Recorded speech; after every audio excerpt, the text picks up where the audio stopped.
अस्सलाम वालेकुम और आज मैं आपको ज़ेनबार टैबलेट पर रिव्यू दूंगा जिसका एक्टिव इंग्रेडिएंट डोलॉक्सिटिन है।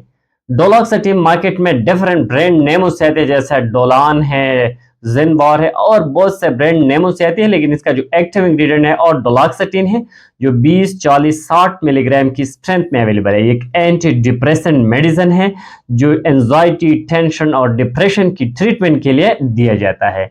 यह एक इंतहाई बेहतरीन एंटी डिप्रेसेंट मेडिसिन है। इसकी साइड इफेक्ट दूसरे के मुकाबले में बहुत कम है और रिजल्ट भी बहुत अच्छा है डोलॉक्सिटिन की। ये दिमाग में एफेनेफ्रिन और नॉन एफेनेफ्रिन जो सेरोटोनिन है, सेरोटोनिन और नॉन एफेनेफ्रिन के लेवल को बढ़ा देती है। जब सेरोटोनिन और नॉन एफेनेफ्रिन के लेवल बढ़ जाती है, इस दो केमिकल मैसेंजर्स है, तो इंसान की जो मूड है वो रिलैक्स हो जाती है, अच्छा हो जाती है। जो मेंटल डिसऑर्डर होती है, टेंशन, एंजाइटी और डिप्रेशन है, वो खत्म हो जाती है। आज मैं आपको इस डोलॉक्सिटिन पर कंप्लीट रिव्यू दूंगा, इसकी यूजेस और तरीका इस्तेमाल।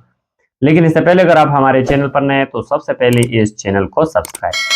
अगर इस टैबलेट की यूजेस को देखा जाए तो ये डिप्रेशन में इसका इस्तेमाल किया जाता है, जैसे मेजर डिप्रेशन हो, एंजाइटी हो, टेंशन हो।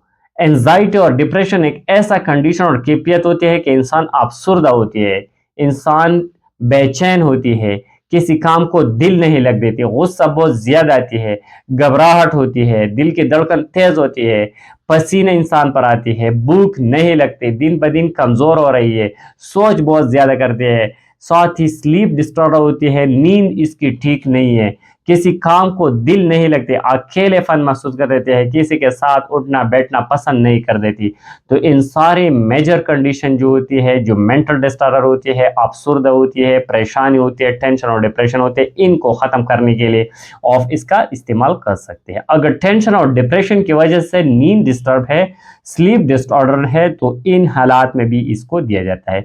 ये शुगर के मरीज को दिया जाता है जब शुगर की वजह से इसको डायबिटिक पेरिफेरल न्यूरोपैथी हुआ है, यानी इसकी जो हाथ और पाँव में जो नसें होती है, जो न्यूरॉन होती है और डैमेज हुई है, इसकी वजह से जो दर्द होते हैं, फाइब्रोमिल्जिया होती है, जनरल मस्कुलर पेन होती है, तो इन कंडीशन के लिए भी दिया जाता है। लेकिन स्पेशली ये एक एंटी डिप्रेशन मेडिसिन है जो टेंशन, एंजाइटी, डिप्रेशन को खत्म करने के लिए दिया जाता है।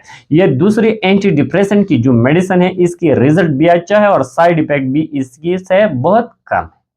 इसकी थोड़े बहुत साइड इफेक्ट हो सकते हैं, इसके इस्तेमाल से नाज़िया हो सकते हैं, वॉमिटिंग हो सकती है, स्टमक अपसेट हो सकती है, ड्राई माउथ हो सकते हैं, ब्लड प्रेशर भी इंक्रीज कर सकते हैं ये मेडिसिन। लेकिन ये बात नोट करना होगा कि जब भी आप इस डोलॉक्सिटिन का इस्तेमाल कर रही है, तो फिर इसको, अगर आपने इसको लॉन्ग टाइम यूज किया, तो फिर इसको अचानक नहीं छोड़ना चाहिए। ग्रेजुअली इसकी डोज डिक्रीज करके छोड़ना है, डॉक्टर से सलाह मशवरा करके छोड़ना है।